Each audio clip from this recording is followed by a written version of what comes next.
Sir, I need you to step aside now. You don't match the profile of someone who belongs in this boarding area." The words hit like physical blows loud enough to cut through the ambient noise of Gate B-22 at Hartsfield-Jackson Atlanta International Airport. Officer Bradley Reynolds stood with his legs planted wide, one hand resting on his belt near his handcuffs, the other extended toward the well-dressed black man who had been about to scan his first-class boarding pass. The sudden silence that followed was deafening. Passengers in the crowded gate area froze conversations, halting mid-sentence. The gate agent's fingers hovered over her keyboard, her professional smile faltering. And the couple, the targets of this public challenge, stood perfectly still, their expressions shifting from relaxed anticipation to careful neutrality in the span of a heartbeat. What Officer Reynolds didn't know, what no one in that terminal could have guessed, was that in exactly 7 minutes everyone present would witness just how catastrophically he had misjudged the situation. In 7 minutes, the power dynamic in that gate would flip so dramatically that careers would end, lives would change, and a movement would begin, all because Bradley Reynolds had picked the wrong passengers to profile on a Tuesday morning in Atlanta.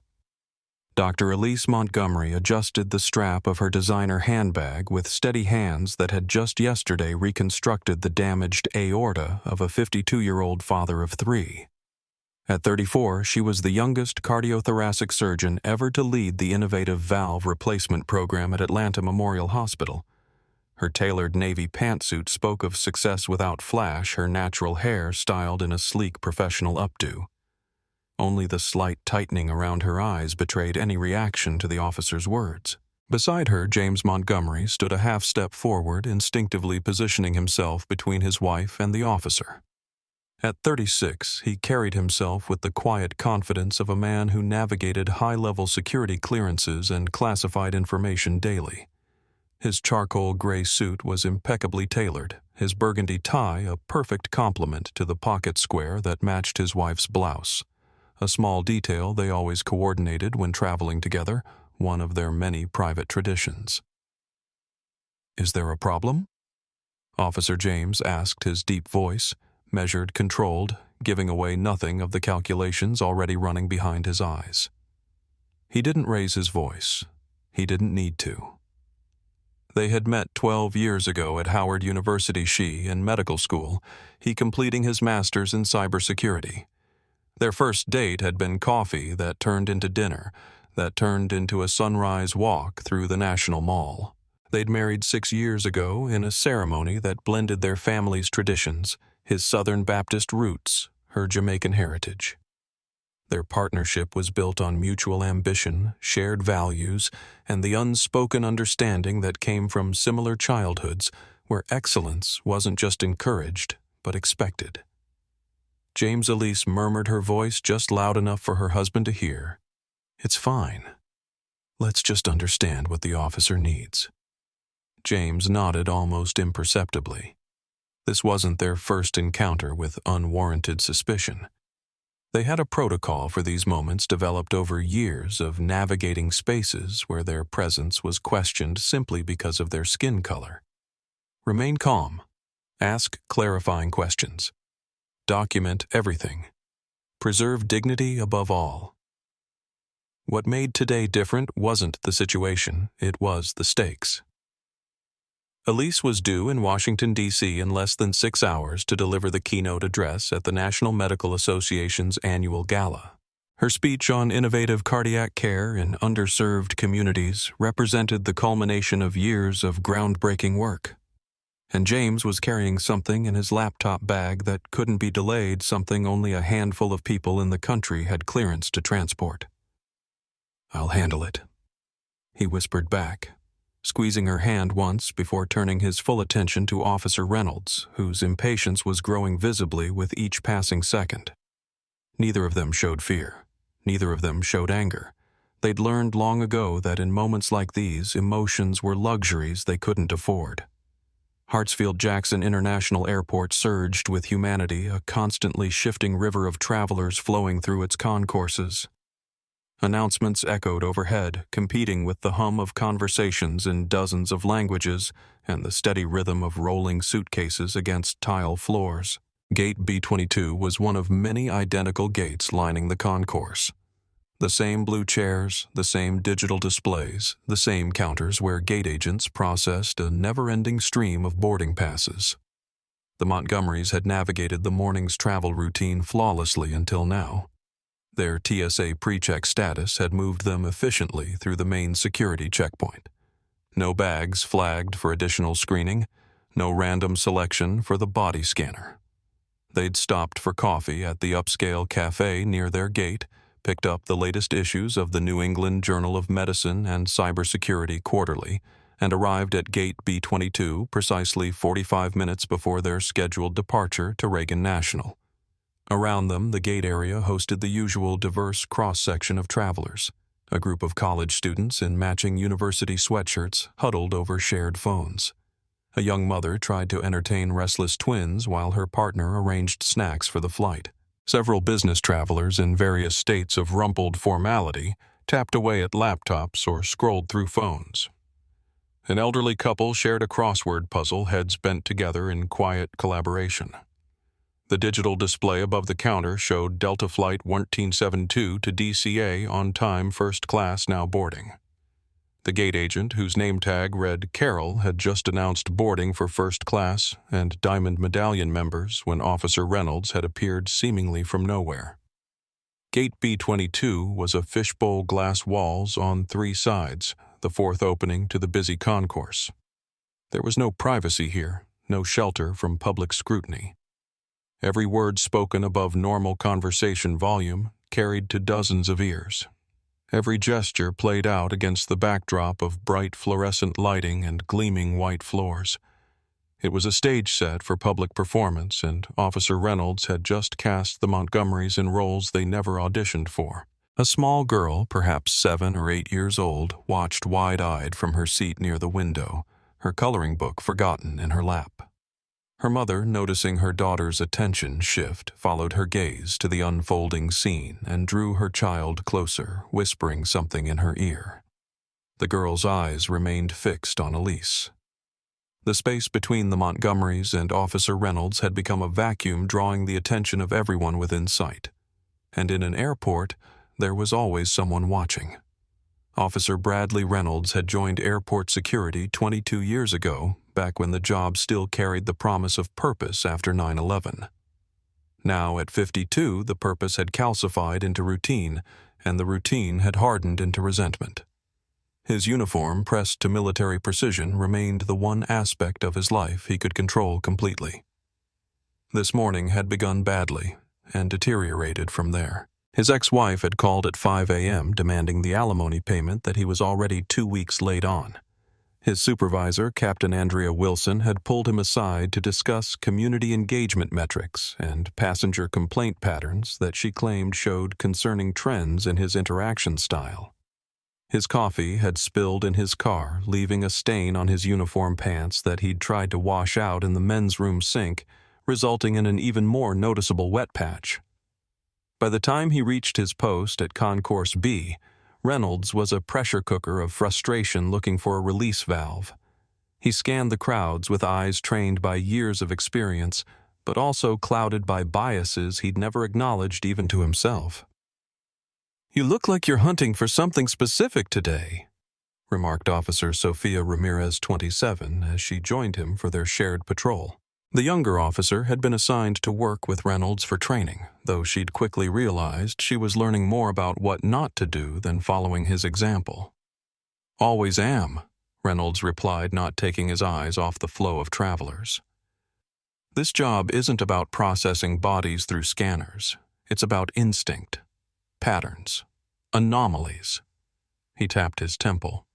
20 years teaches you things no computer can flag." Ramirez nodded noncommittally.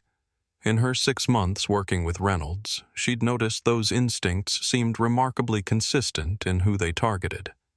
She'd raised concerns once to Captain Wilson and had been assured the situation was under review.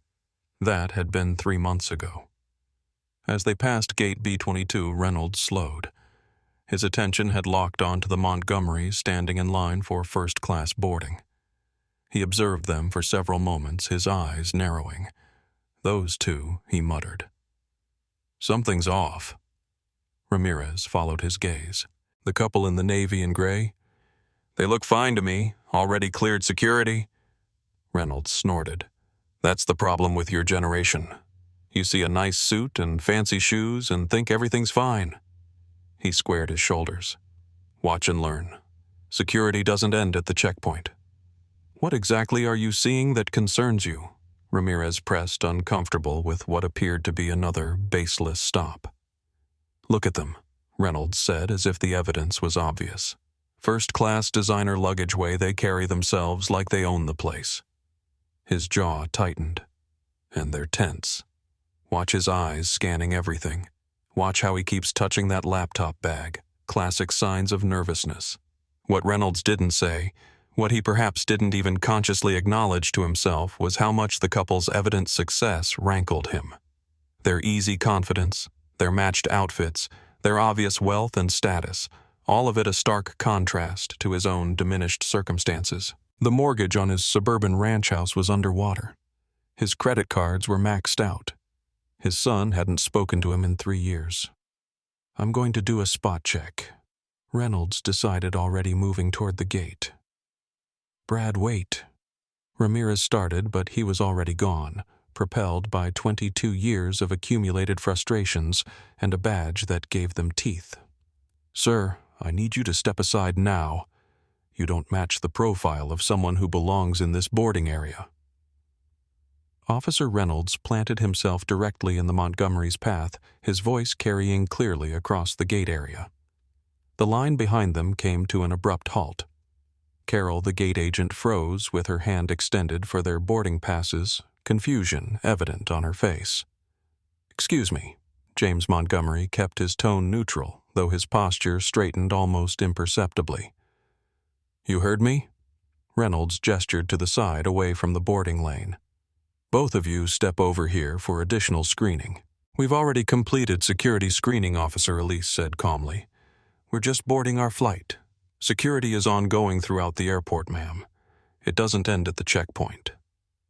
Reynolds' eyes never left James. "Now, are you going to comply, or do we need to escalate this situation?" James maintained eye contact with Reynolds, his expression composed. "Of course we'll comply, officer. We just want to understand what prompted this additional screening so we can address any concerns." Reynolds' mouth tightened at the measured response, not the defensive reaction he'd anticipated. "Move to the wall now. Both of you." Officer Ramirez had reached the gate and stood slightly behind Reynolds, her discomfort evident in her posture. She attempted to moderate the situation. "Perhaps we could do this more discreetly, Officer Reynolds." "This is standard procedure," Reynolds replied loud enough for everyone to hear, effectively shutting down her suggestion. Carol, recovering her professional composure, addressed the situation. "Officer, these passengers have valid first-class tickets. Their boarding was announced. Is there something I can help clarify?" Reynolds dismissed her with a wave. "Airline matters are your concern. Security is mine." By now, the entire gate area had gone quiet. The college students had stopped their conversations. The business travelers had looked up from their devices. Even the restless twins had fallen silent, sensing the tension in the air. James placed a gentle hand on Elise's back and guided her toward the wall as instructed. They moved with dignity, neither rushing nor resisting. As they reached the wall, James turned to face Reynolds.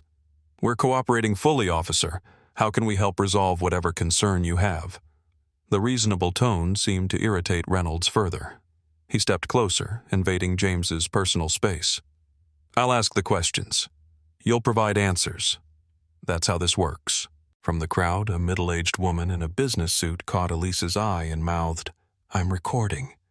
Elise gave the slightest nod of acknowledgement.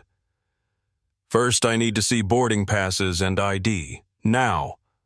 Reynolds held out his hand expectantly.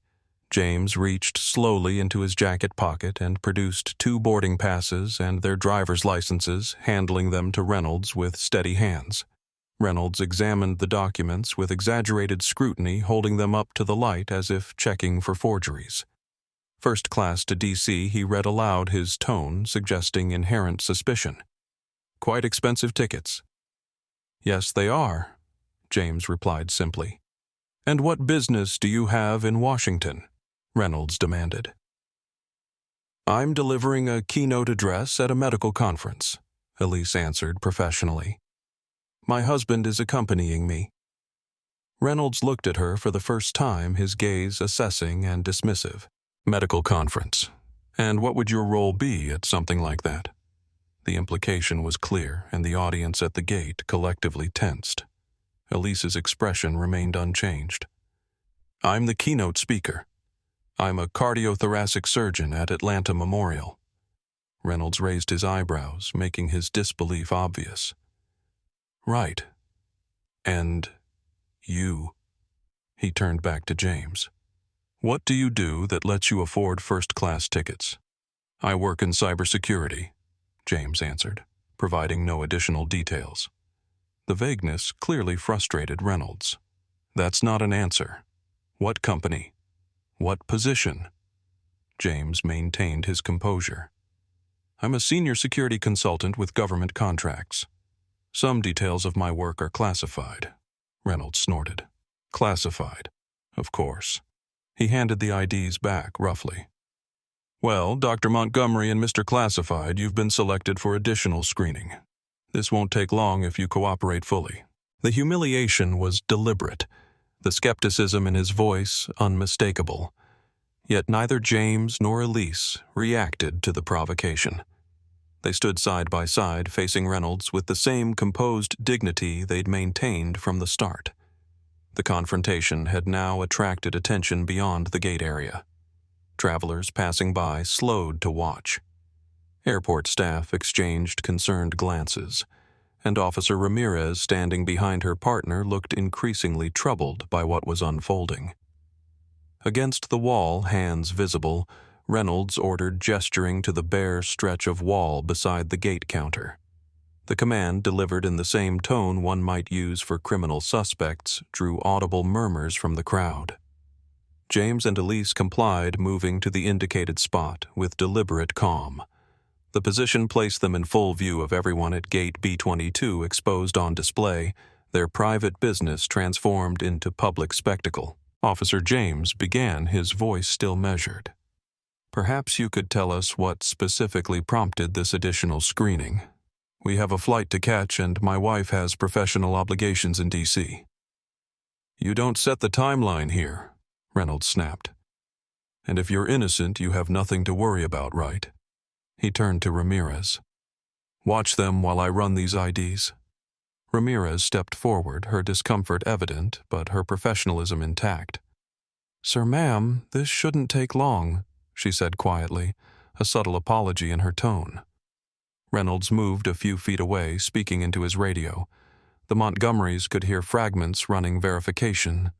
"First class. Something doesn't add up." Elise leaned slightly toward James. "Our flight," she whispered, glancing at her watch. "I know," he murmured back. "Just follow the protocol. We'll make it work." Reynolds returned a new edge of satisfaction in his expression. "So, Dr. Montgomery, according to our database, there's no physician registered with your name at Atlanta Memorial." Elise's eyebrows rose slightly. "That's incorrect. I've been there for 6 years. I'm the head of cardiac valve surgery." "That's not what our system shows," Reynolds countered. "Care to explain the discrepancy?" "There is no discrepancy, Officer Reynolds," Elise replied, her voice firm but calm. "Your information is simply outdated or incorrect. You're welcome to call the hospital and verify my position." Reynolds ignored the suggestion. "And Mr. Montgomery, you claim to have government contracts. With which agencies exactly? As I mentioned, much of my work is classified." "I'm not at liberty to discuss details in a public setting," James responded. "Convenient?" Reynolds scoffed. "First-class tickets, vague government work, medical credentials that don't check out. You understand why this raises flags?" By now the scheduled boarding time for first class had come and gone. Passengers due to board next were gathering, watching the scene unfold with a mix of curiosity, discomfort, and from some growing indignation. An older white woman in the seating area stood up, her voice carrying clearly. "Excuse me, officer, I couldn't help overhearing. I'm Sarah Goldberg. I'm a patient of Dr. Montgomery's. She performed my valve replacement last year." "She's exactly who she says she is." Reynolds turned sharply. "Ma'am, please stay out of official security business. It's hardly official if you're working with incorrect information," Sarah persisted. "This is harassment, plain and simple. Ma'am, one more word and you'll be subject to screening as well," Reynolds threatened. James intervened smoothly. "Thank you, but it's all right. We'll sort this out." His eyes met Sarah's with quiet gratitude before returning to Reynolds. "Officer, I understand you're doing your job, but there seems to be a misunderstanding. Perhaps, if you told us exactly what you're looking for, we could address your concerns more directly." Reynolds stepped closer, lowering his voice, but not enough to prevent nearby passengers from hearing. "What I'm looking for is people who don't belong. People who raise red flags. People who can't give straight answers about who they are and what they're doing." The implication hung in the air, unspoken but unmistakable. Elise met his gaze directly. "Officer Reynolds, are there other passengers receiving this level of scrutiny today, or is it just us?" The question was pointed but delivered without heat, a professional asking for data, not an accused demanding justification. Reynolds' jaw tightened. "That's not your concern. It is if we're being profiled," James said quietly. "No one said anything about profiling." Reynolds snapped, his voice rising. "This is standard security protocol." "Then you wouldn't mind if I take notes about this standard protocol?" James reached slowly toward his pocket. "Hands where I can see them," Reynolds barked, his hand moving to his belt. The sudden escalation sent a ripple of alarm through the watching crowd. Several more phones rose, recording now. "I was just reaching for my phone to document this interaction," James explained calmly, hands remaining visible. "As is my right. Your rights at an airport security checkpoint are limited, sir," Reynolds countered. "And right now I need to check your bags for security concerns." Elise glanced at the departure board. Their flight was now showing boarding status. "Officer, our flight is currently boarding. Is there any way to expedite this process?" "You'll board when I'm satisfied you're not a security risk," Reynolds replied. "Now place your bags on the floor in front of you. Slowly." The Montgomerys exchanged a brief glance, a private communication honed through years together, before carefully placing their carry-on items on the floor, Elise's designer handbag and small rolling suitcase, James's laptop bag and briefcase. "Step back," Reynolds ordered. As they complied, the confrontation had transformed the gate area into an impromptu courtroom with Reynolds as prosecutor, the Montgomerys as defendants, and every passenger a juror watching the proceedings unfold. The verdict, however, was far from certain. "I'll start with this one," Reynolds announced, picking up Elise's handbag. Without asking permission, he unzipped it and turned it upside down, dumping the contents into a nearby plastic bin that Officer Ramirez had hurriedly provided. The items clattered into the bin: a wallet, keys, phone, small makeup bag, prescription pad, stethoscope, and a stack of index cards held together with a binder clip. The cards scattered as they hit the bin, some sliding over the edge onto the floor. "Those are my speech notes," Elise exclaimed, instinctively moving to retrieve them. "Stay back," Reynolds ordered sharply. "Don't touch anything until I've cleared it." The index cards lay strewn across the floor, the careful organization now in chaos. Handwritten notes on cardiac innovation statistics, on healthcare disparities. Personal anecdotes about patients whose lives had been transformed, all now scattered at the feet of strangers. James placed a gentle hand on Elise's arm. "Let him finish," he murmured, though the tension in his jaw betrayed his own feelings about the situation. Reynolds picked through the items in the bin with deliberate slowness, examining her wallet, opening her makeup bag and inspecting each item, scrutinizing her prescription pad. "Convenient to have your own prescription pad," he commented. "Could write yourself anything you wanted." "That would be highly illegal and unethical," Elise responded evenly, "and easy to trace." Reynolds ignored her and turned to James's laptop bag, reaching for the zipper. "Officer James," said his voice taking on a new edge of authority, "that bag contains sensitive materials. I need to inform you that save it." Reynolds cut him off. Everyone's laptop is sensitive these days. He unzipped the bag and began removing items: a laptop in a security sleeve, several encrypted external drives in protective cases, a folder with government seals, and a slim metal case with a digital lock. Reynolds held up the metal case. "And what's this supposed to be?" "That contains classified materials related to my work," James explained calmly. "It's a secure transport case with government encryption. I'm not authorized to open it in public or unsecured spaces." Reynolds turned the case over in his hands. "Looks like a fancy box to me." "What's really inside?" "Open it." "I cannot do that, officer. It would violate federal security protocols," James stated firmly. Reynolds' expression hardened. "So you refuse a direct security request?" "I'm explaining that I'm legally prohibited from opening that case outside of a secured facility," James clarified. "The materials inside are protected under national security statutes." By now, a small crowd had formed a semicircle around them. Among them, a young white man in his 20s. Tyler Andrews, according to the university logo on his sweatshirt, was openly filming with his phone. Beside him, a Hispanic flight attendant, not assigned to their gate, watched with growing concern. Officer, the flight attendant, whose name tag read Mia Gonzalez, stepped forward. "These passengers have valid tickets for a flight that's boarding now. Is there something specific you're looking for that I might help clarify from the airline side?" Reynolds barely glanced at her. "This is a security matter, not an airline matter. Please step back." Mia stood her ground. "With respect, sir, delaying passengers without clear cause does become an airline matter when it affects our schedule." Reynolds finally turned to her, his expression darkening. "Are you interfering with a security screening?" "Not at all," she replied professionally. "I'm offering assistance to resolve whatever concerns you have so these passengers can make their flight." Reynolds dismissed her with a wave and turned back to the Montgomerys. "I need to see what's in this case. Either open it or I'll consider it suspicious cargo and act accordingly." The threat hung in the air. James remained composed but unyielding.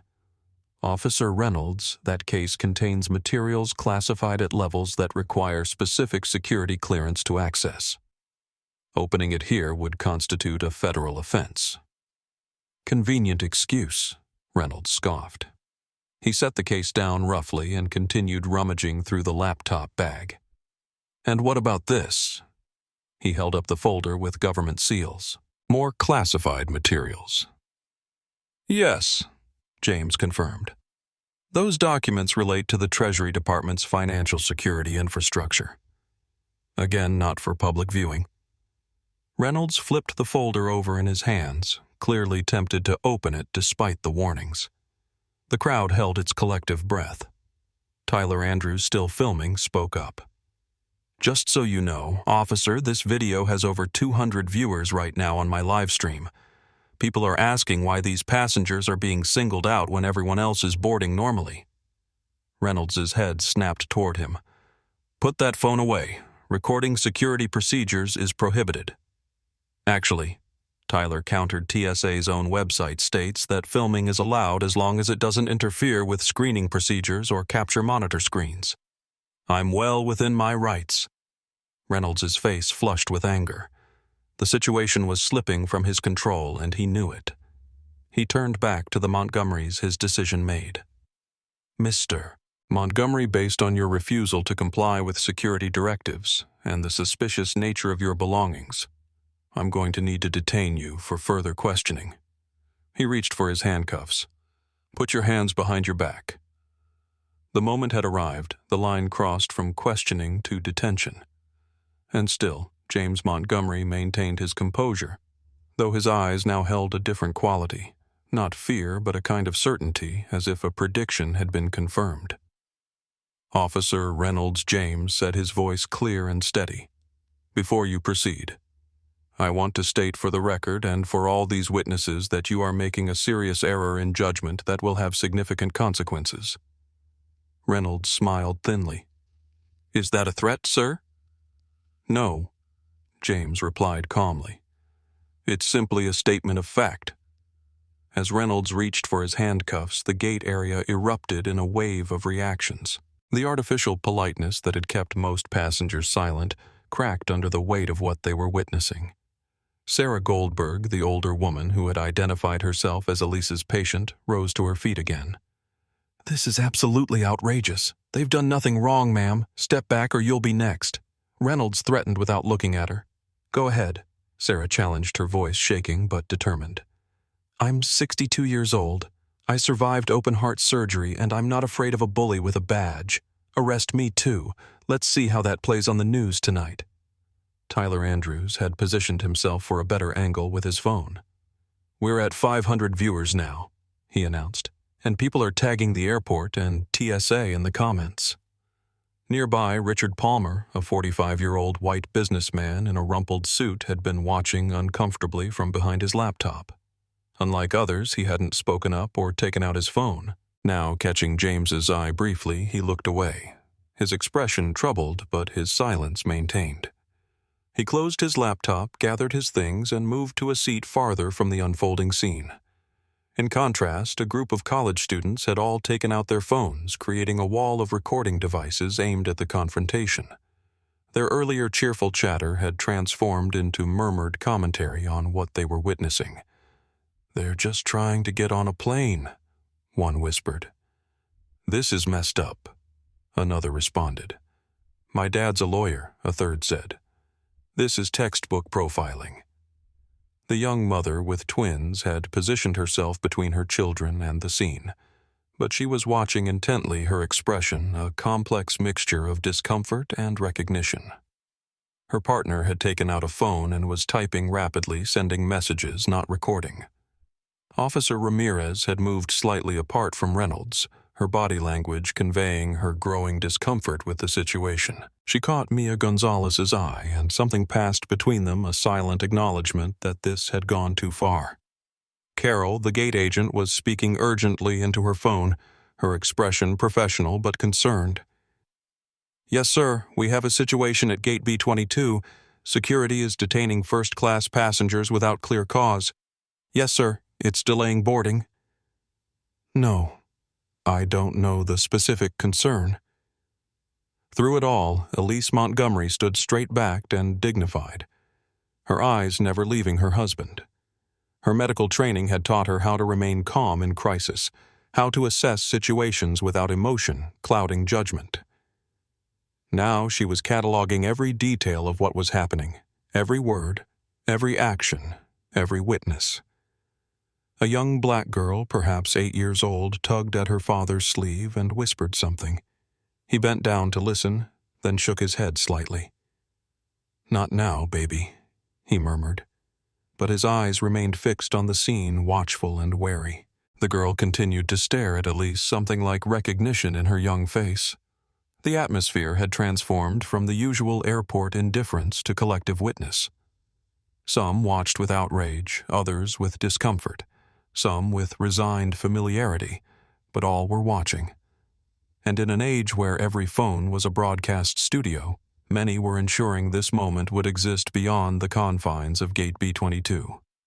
Mia Gonzalez had taken out her own phone and appeared to be texting someone with rapid, urgent keystrokes. Her uniform gave her an official presence that lent weight to her evident concern.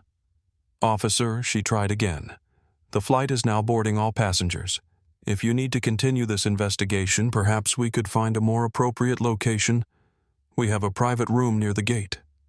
Reynolds ignored her, completely focused entirely on James as he unclipped the handcuffs from his belt. "Last chance to comply voluntarily, sir. Open the case or you're being detained." James didn't move his gaze steady. "I've explained the situation clearly, officer. That case cannot be opened here. I'm cooperating with everything else." "That's not cooperation," Reynolds snapped. "Hands behind your back. Now." Elise spoke up, her professional tone masking the tension beneath. "Officer Reynolds, my husband has explained that he's legally prohibited from opening classified materials. Surely there's a protocol for verifying his credentials rather than detention." Reynolds turned to her with barely concealed disdain. "Ma'am, I don't need advice on protocols from you." He turned back to James. "I won't ask again."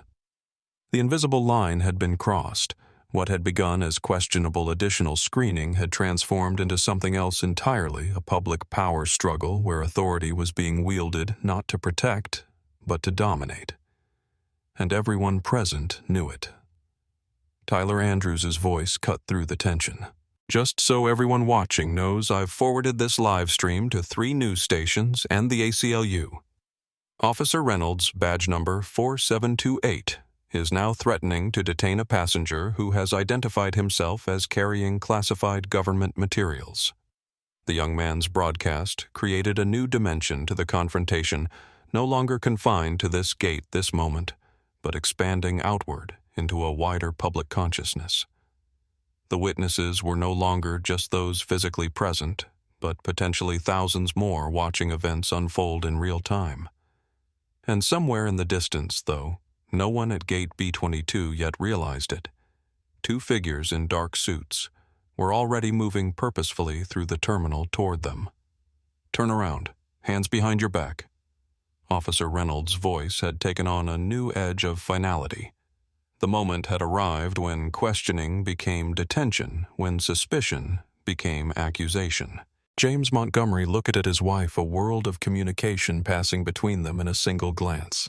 Then, with deliberate calm, he turned to face the wall as instructed.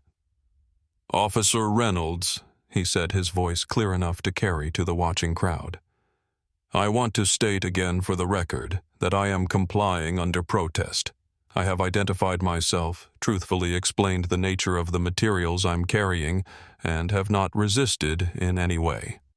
What you are doing is not just procedurally incorrect, but potentially a matter of national security."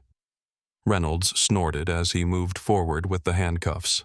"Everyone's a national security expert these days." As the metal closed around James's wrists with an audible click, a collective intake of breath passed through the watching crowd. The sound seemed to echo in the sudden silence of the gate area, a small sound with enormous implications. Elise stepped forward, her composure intact, but her voice taking on a new authority. "Officer, I need to accompany my husband if you're detaining him. Those materials cannot be separated from him without proper authorization." Reynolds turned to her with a dismissive gesture. "Stay where you are, ma'am. You'll be processed separately." "Processed." Sarah Goldberg's voice rose incredulously from the crowd. "They're not criminals. They're passengers with valid tickets." Reynolds ignored her, focusing on securing the handcuffs. As he did, James spoke again, his voice steady despite his restrained position. "Officer Reynolds, I need to inform you that in approximately 30 seconds you're going to realize you've made the most significant professional error of your career." There was no threat in his tone, only a calm certainty that gave Reynolds momentary pause. Then the officer's face hardened again. "Save the threats for someone who's impressed," he replied, tightening the cuffs with unnecessary force. "You're being detained pending further security investigation." Elise maintained her position, refusing to back away. "Then I'll need to make a phone call immediately. It's relevant to this situation." "Phones get turned in during processing," Reynolds stated flatly. From his position against the wall, James spoke again. "I wouldn't stop her from making that call if I were you." Something in his tone, the absolute certainty devoid of anger or fear, finally penetrated Reynolds's confidence. He hesitated, looking between James and Elise with the first flicker of uncertainty. Elise used the moment to reach slowly for her phone. "I'm going to make one call," she stated, not asking permission. "You're going to want me to make this call, Officer Reynolds." Before Reynolds could respond, Tyler Andrews' voice cut through the tension again. "We just hit 1,000 viewers on the live stream.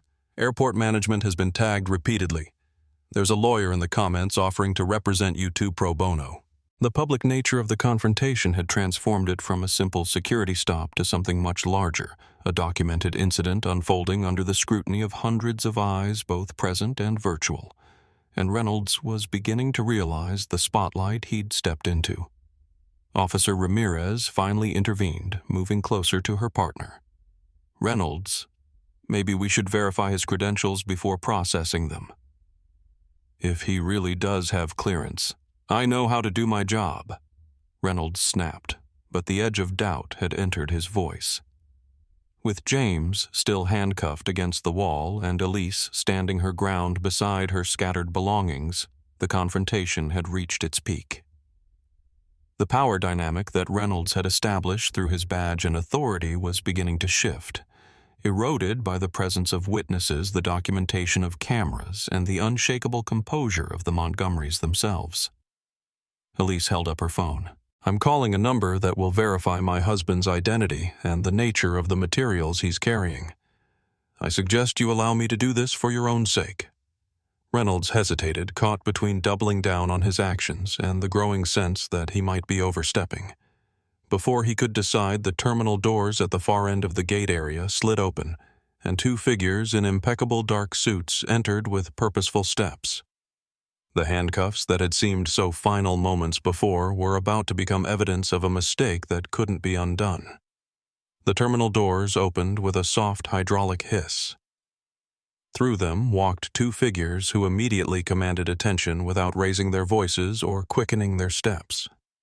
They moved with the unhurried confidence of people accustomed to authority, not the kind that needed to be asserted, but the kind that was simply understood. Agent Thomas Sullivan stood just over 6 feet tall, his dark suit impeccably tailored, his posture military precise. At 44, his face carried the weathered experience of a man who had seen more than most, but revealed less. Beside him walked Agent Daniela Rodriguez, 39. Her own suit equally pristine, her alert eyes missing nothing as they swept the gate area. The crowd between the agents and the confrontation parted instinctively, creating a clear path without a word being spoken. It wasn't just their appearance, though the dark suits and earpieces certainly signaled their profession, but something in their bearing that commanded deference. Reynolds, still standing beside James with one hand on his shoulder and the other holding the handcuffs key, didn't immediately notice the new arrivals. He was too focused on Elise, who had begun dialing a number on her phone. "Ma'am, I told you that phones," he began, but his words died in his throat as Agent Sullivan's voice cut through the gate area. "Officer Reynolds, release Mr. Montgomery immediately." The command was delivered at normal volume, but with such authority that it seemed to drop into the space like a stone into still water. Reynolds turned confusion, giving way to defensive irritation as he took in the two agents approaching with measured steps. "This is an active security situation," Reynolds replied, straightening to his full height. "I'm going to need to see some identification before you interfere." Agent Sullivan reached into his jacket with practiced ease, producing a leather credential holder that he opened to display a gold badge and ID card. "Special Agent Thomas Sullivan, United States Secret Service. And this is Special Agent Rodriguez." His partner displayed her own credentials. "Release Mr. Montgomery now." A murmur ran through the watching crowd. The Secret Service. Not TSA supervisors or airport police, but the agency tasked with the highest levels of security and protection. Reynolds stared at the credentials, the color draining from his face as the implications began to sink in. Secret Service. What? Why would you be involved in an airport security screening? Sullivan's expression remained neutral, but his eyes hardened slightly. "You've detained a federal asset in the middle of a classified transport operation. Every second you keep those handcuffs on is another federal violation you're committing." Reynolds looked from Sullivan to James Montgomery, whose back was still turned, hands cuffed behind him. "This man. But he..." There was suspicious. I was just following protocol. Your protocol includes detaining individuals carrying Treasury Department security materials. Agent Rodriguez asked her, tone making it clear there was no acceptable answer. By now, Officer Ramirez had stepped forward, her expression a mixture of alarm and relief. Sir, ma'am, there seems to have been a misunderstanding. We were conducting routine additional screening. There's nothing routine about what we just witnessed. Sullivan cut her off, his gaze returning to Reynolds. The handcuffs, officer. Now! The command in his voice finally penetrated Reynolds's shock. With fumbling fingers, he inserted the key into the cuffs and removed them from James's wrists. As James turned around, rubbing his wrist slightly, the contrast between the two men couldn't have been more stark. Reynolds now uncertain and defensive, James calm and dignified, despite the public humiliation he'd just endured. Mr. Montgomery, are the materials secure? Agent Sullivan asked, his focus immediately shifting to the matter at hand. Yes, Agent Sullivan. Case is intact, untampered with. James confirmed, his tone suddenly taking on the crispness of someone shifting back into a professional role. Sullivan nodded once. Dr. Montgomery, are you all right? I'm fine. Agent Sullivan. Elise replied, her own demeanor reflecting the same shift. Though my notes for the keynote have been scattered. She gestured to the index cards still strewn across the floor. Agent Rodriguez immediately moved to assist, kneeling to gather the cards with careful hands. I apologize for this incident, Doctor. We'll have you on your way shortly. The transformation was remarkable to witness. In the span of 30 seconds, the power dynamic had completely reversed.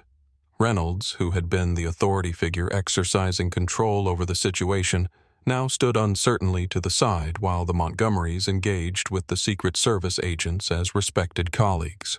Tyler Andrews, still filming, provided commentary for his growing audience. The Secret Service just arrived and completely shut this down. They knew these passengers by name.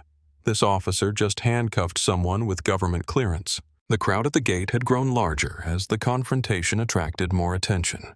Passengers from neighboring gates had wandered over, drawn by the commotion.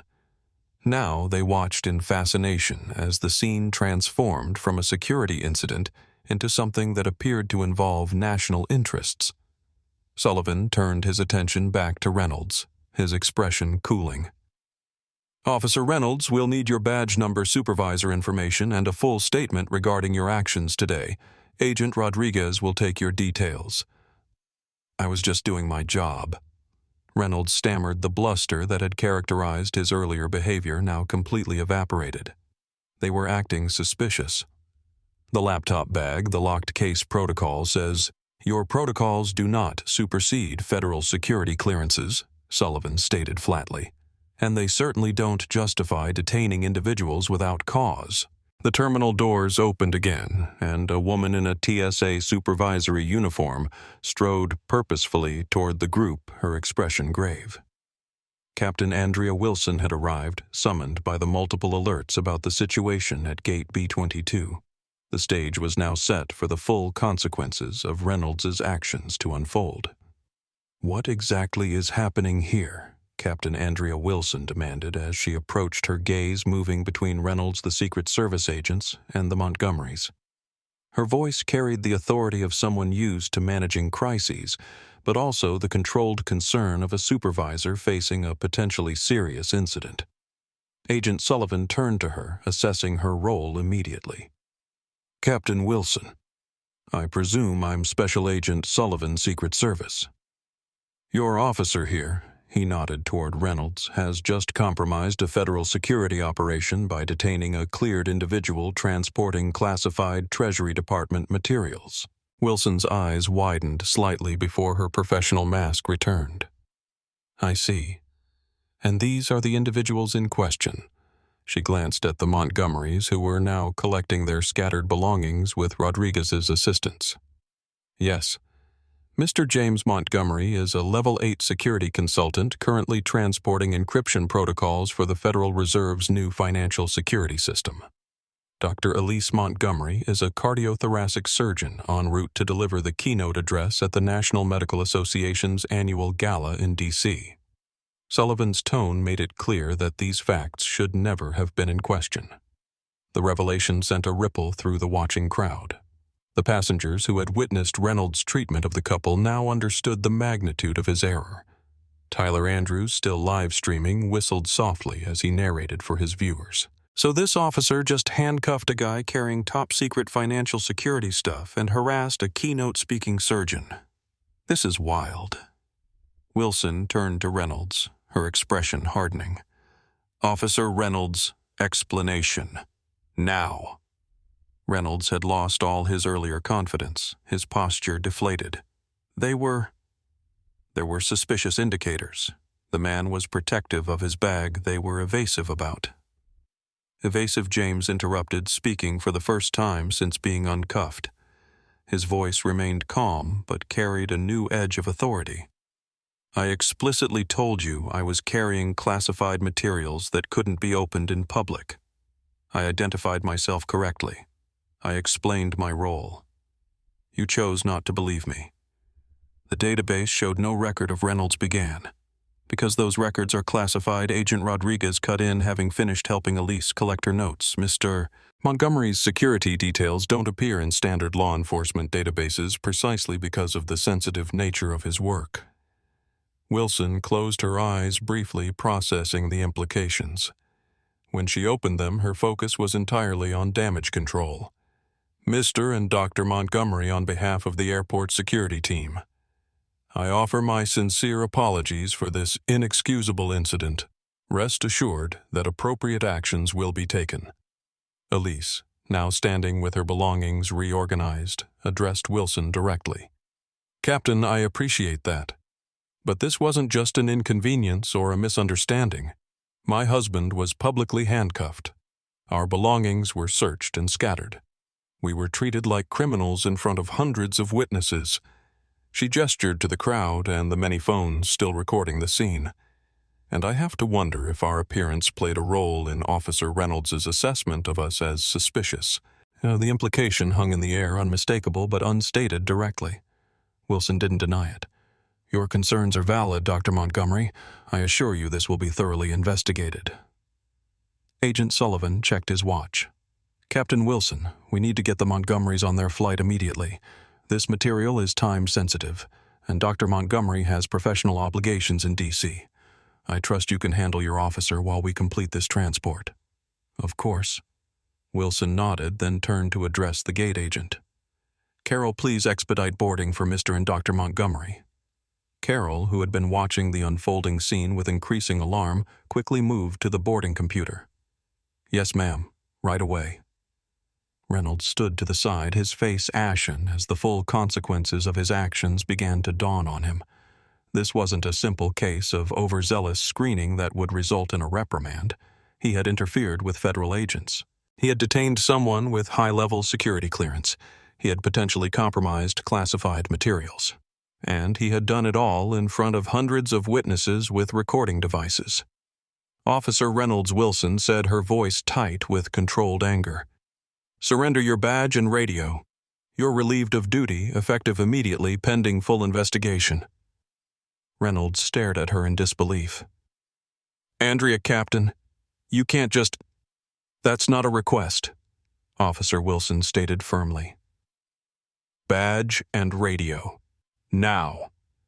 With trembling fingers, Reynolds unpinned his badge and unclipped his radio, handing them to Wilson without meeting her eyes. Agent Rodriguez had moved to stand beside the Montgomerys, creating a protective buffer as Carol prepared their boarding passes. Sullivan remained focused on Wilson and Reynolds, ensuring the security situation was fully contained. The watching crowd had fallen silent, witnessing not just the resolution of a confrontation, but a complete reversal of fortune, power, and dignity restored to those who had been wrongfully challenged, and consequences falling on the one who had abused his authority. Sarah Goldberg, the older woman who had spoken up earlier, approached Elise cautiously.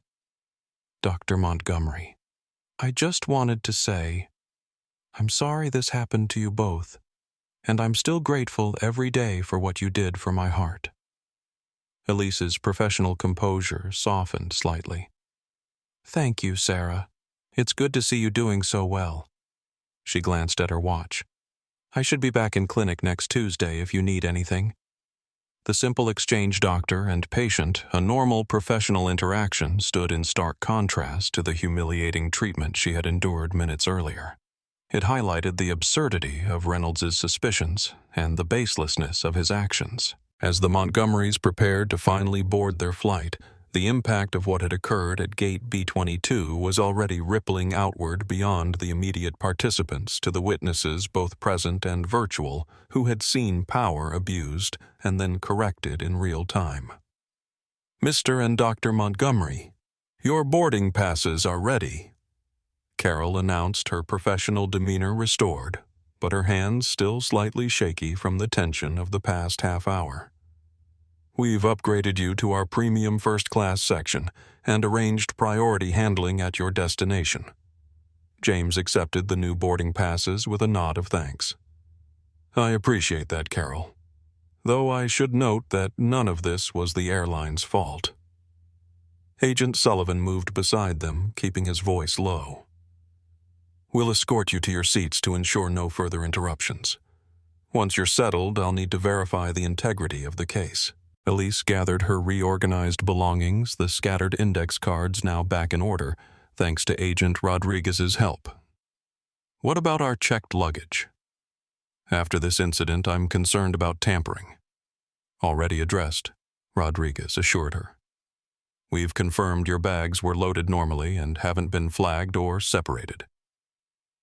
As the small group prepared to board, Captain Wilson was leading a visibly shaken Reynolds away from the gate area. His shoulders were slumped, his earlier authority completely evaporated. Passengers watched their departure with expressions ranging from satisfaction to uncomfortable sympathy. Officer Ramirez remained at the gate now, coordinating with other security personnel who had arrived to normalize the situation. Her face showed the strain of witnessing her partner's disgrace, but also a certain relief that the truth had emerged. Tyler Andrews finally lowered his phone, the live stream still running. And that's how it ended, folks. Over 3,000 viewers watched this happen in real time. The couple is now boarding with a Secret Service escort, and the officer has been relieved of duty. He turned to the camera. "Remember this, the next time someone tells you recording doesn't matter. Recording always matters." Several passengers who had witnessed the entire confrontation approached the boarding line, offering quiet words of support to the Montgomerys. "That was handled with incredible dignity," one woman murmured. "I'm so sorry you went through that," added another. James and Elise acknowledged the comments with gracious nods but maintained their composed demeanor. This wasn't the time or place for processing what had happened that would come later in private. As they finally moved toward the jet bridge, the rest of the first-class passengers were allowed to line up behind them. The regular boarding process resumed, though the atmosphere remained charged with the energy of what everyone had witnessed. Sarah Goldberg, still watching from her seat near the window, caught Elise's eye one last time and placed her hand over her heart, a gesture of solidarity and gratitude. Elise returned the gesture subtly, a private acknowledgement between doctor and patient that transcended the ugly incident that had just occurred. On the jet bridge away from the watching crowd, James finally allowed himself a deep breath. "You okay?" he asked Elise quietly. "I'm fine," she assured him, though the tension in her shoulders told a different story. "Just focused on making it to D.C. in time for the speech." "You will," he promised, "and it will be brilliant." Agent Sullivan, walking slightly ahead of them, spoke without turning. "The Treasury Department has been notified of the incident. They're not happy. I imagine." "Not," James replied dryly. "This won't just disappear," Sullivan continued. "There will be questions, investigations, possibly hearings." "Are you prepared for that?" Elise exchanged a glance with her husband. "We've been through worse," she said simply. The hushed ambiance of the hotel suite provided a stark contrast to the public spectacle they had endured earlier.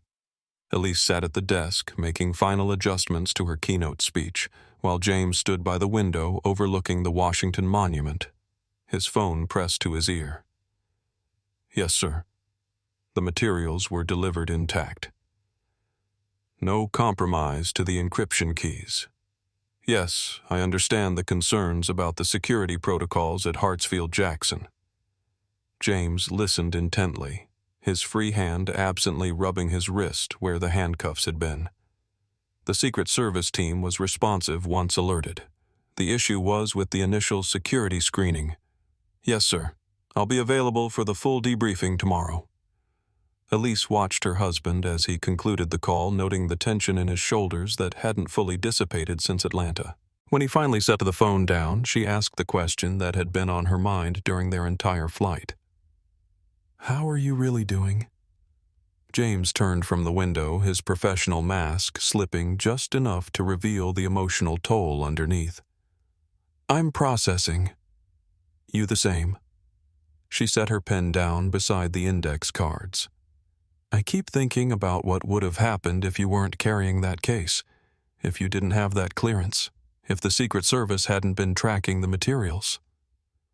James crossed the room and sat on the edge of the bed facing her. "I know.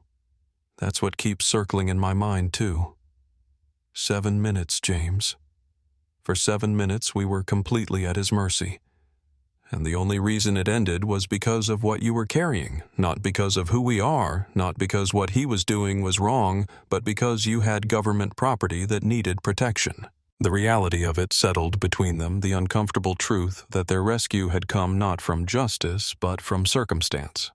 Had James been just another black professional, had Elise been just another doctor without a patient to vouch for her, had there been no classified materials involved, the outcome could have been vastly different. "I've been thinking about that young couple at the gate next to ours," James said quietly. "The ones with the twins. They saw everything. What lesson did those kids learn today about how the world works? About who gets protected and who doesn't?" Elise reached for his hand. "I don't know, but I keep seeing that little girl's face, the one who kept watching me. Like she recognized something happening that she'd seen before or been warned about. That officer didn't see a surgeon and a security consultant," James continued. "He saw 2 black people who he decided didn't belong in first class. That's it. That's the beginning and end of his analysis. And he was willing to derail a federal security transport and a medical keynote address based on that assumption." Elise shook her head. "The arrogance of it is almost as infuriating as the prejudice." James squeezed her hand gently. "How's the speech coming?" "Still up for delivering it tonight." Elise straightened professional resolve, returning to her expression. "Absolutely. In fact, I've made some revisions. My talk was supposed to be about innovations in cardiac care for underserved communities. But after today, I think it needs to address the heart of a different kind of problem: the social determinants of health. More specifically, the way authority and bias impact who receives care, who's believed about their pain, who's listened to in clinical settings." She gestured to her notes. "What happened today isn't separate from the medical issues I specialize in. It's part of the same structure." James nodded slowly. "Using what happened as a case study. Not exploitatively," Elise clarified, "but authentically. These cardiologists and surgeons need to understand that their black patients navigate these barriers every day in every institution, including theirs." The grand ballroom of the Washington Hilton glittered with elegant centerpieces and the soft glow of chandeliers. Over 500 of the nation's top cardiothoracic surgeons, researchers, and medical administrators filled the tables, their quiet conversations creating a gentle murmur throughout the space. At the head table, Dr. Richard Bennett, president of the National Medical Association, approached the microphone. "Distinguished colleagues, it is my honor to introduce our keynote speaker this evening, Dr.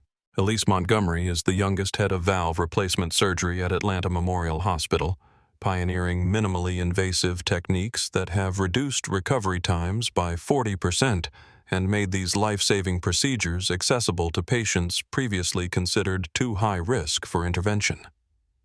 James sat at a table near the front watching his wife with pride as she prepared to take the stage.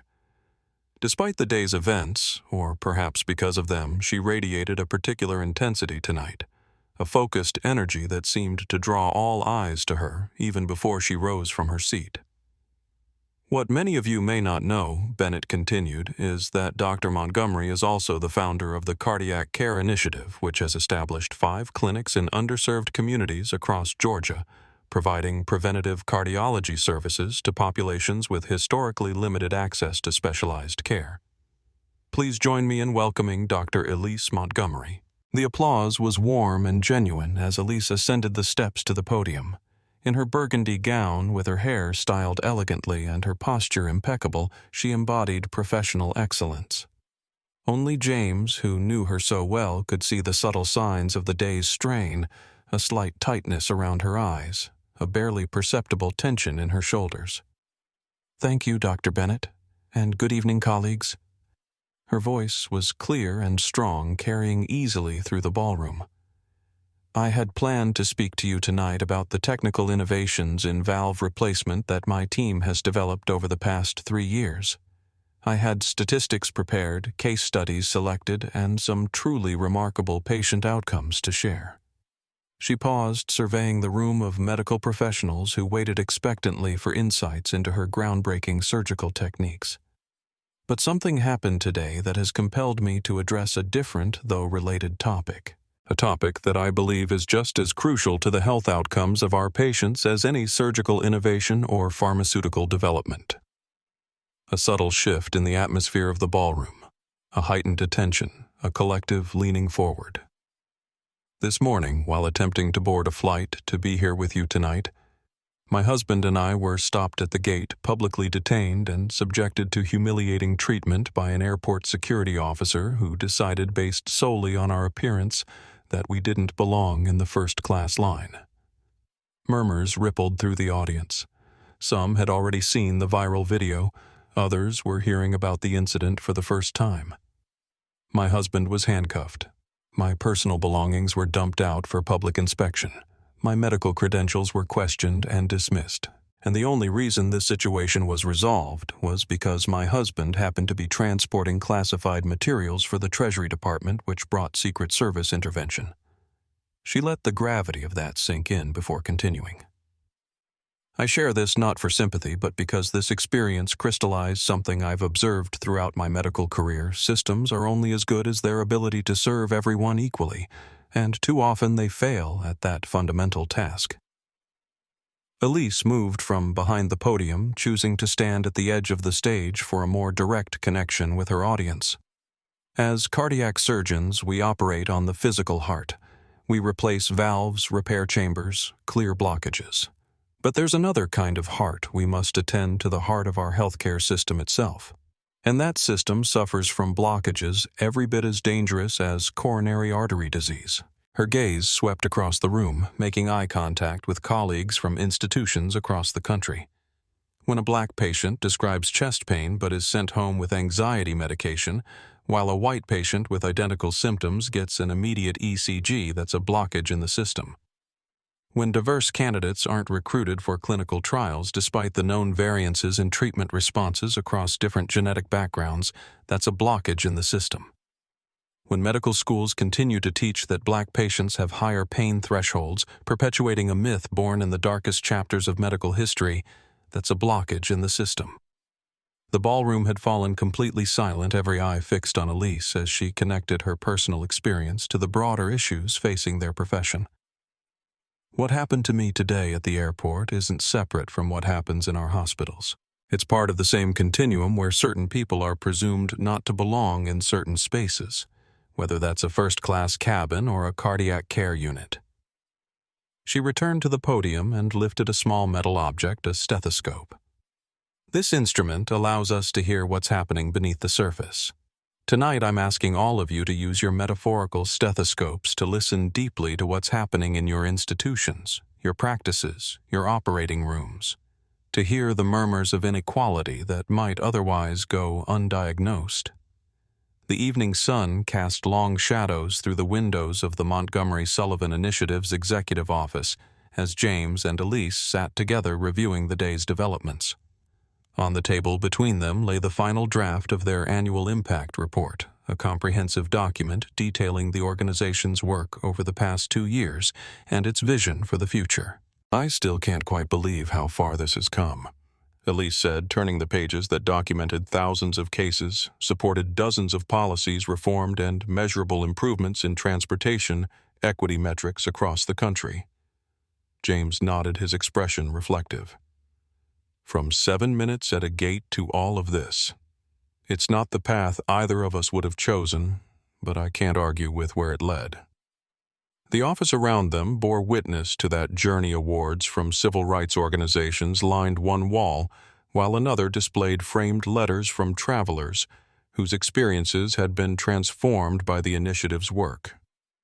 A small shelf held a collection of more personal mementos, including a single pair of handcuffs mounted in a clear display case, a reminder of where it had all begun.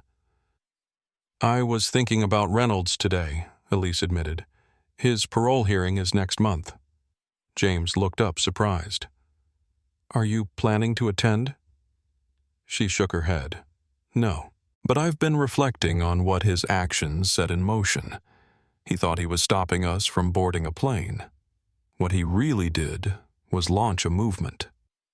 The observation captured something essential about their journey, how an attempt to diminish them had instead become the catalyst for expansion far beyond what either of them had imagined possible. "Do you remember that little girl at the gate?" James asked. "The one who kept watching you throughout the incident?" Elise nodded. "I think about her often. She must be about 10 now. I saw a family at the airport today that reminded me of her.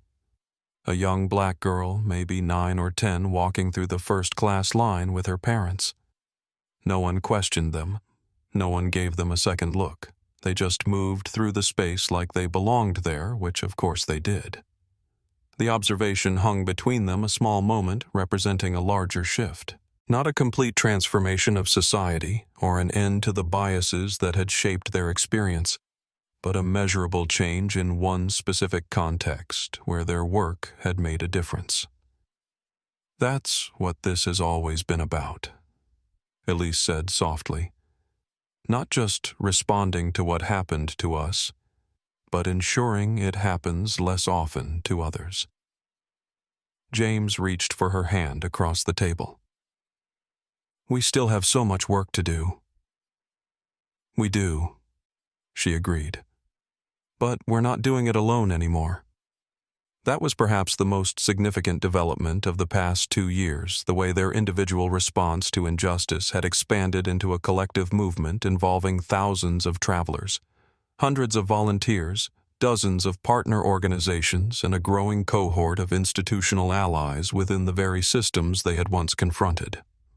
On the desk behind them sat a framed photograph taken at Gate B22 during their recent return visit.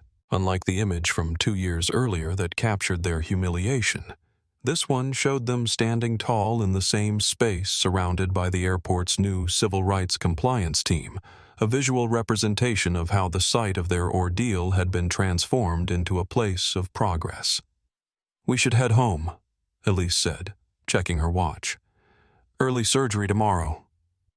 As they gathered their things and prepared to leave, James paused at the doorway, looking back at the office that represented so much more than either of them had envisioned when they'd first considered establishing a small foundation in response to their experience. "You know what I'm most proud of?" he asked. "What's that?" "That we didn't just fight back. We built forward. Reynolds tried to put us in our place. Instead, we created a new place entirely, not just for ourselves, but for everyone who comes after us." Elise smiled, understanding completely. "From 7 minutes to forever. The next time you walk through an airport terminal, glance around at your fellow travelers moving through security checkpoints, boarding gates, and priority lanes. Notice who gets questioned and who doesn't. Notice who moves through spaces with ease and who faces additional scrutiny. Notice who is assumed to belong and who must continuously prove their right to be there." What you're witnessing isn't random. It's the result of decisions, policies, and assumptions, some explicit, some implicit, all consequential for those on the receiving end. When James and Elise Montgomery were stopped at Gate B-22, they happened to have the protection of federal credentials and Secret Service intervention. Their humiliation lasted 7 minutes instead of hours or days. Their careers continued instead of being derailed. Their dignity was restored through external validation of their belonging. But what about everyone else? What about the Maria Gonzalezes traveling to sick relatives, the students returning to universities, the professionals heading to conferences, the families taking hard-earned vacations, all without Secret Service agents to intervene when their presence is questioned simply because of how they look? That's where you come in. In a world where phones are always present and documentation is always possible, the simple act of witnessing becomes its own form of intervention. Recording becomes accountability. Presence becomes protection. The next time you see someone treated unfairly because of how they look, whether at an airport gate, a hotel lobby, or any public space where belonging is policed and questioned, remember this: in that moment, you might be the only Secret Service they have. And sometimes 7 minutes of dignity preserved can launch a lifetime of change. If this story moved you, please take a moment to like and subscribe to our channel. Your support helps us continue to share these powerful real-life stories that shine a light on important issues affecting our communities every day. Share this video with friends and family who might need to hear this message, because change begins when we bear witness to truth together. Leave a comment below with your thoughts or similar experiences. Have you ever witnessed or experienced discrimination in public spaces? How did you respond? Your voice matters in this conversation. Thank you for watching, and remember, small actions can create powerful ripples of change.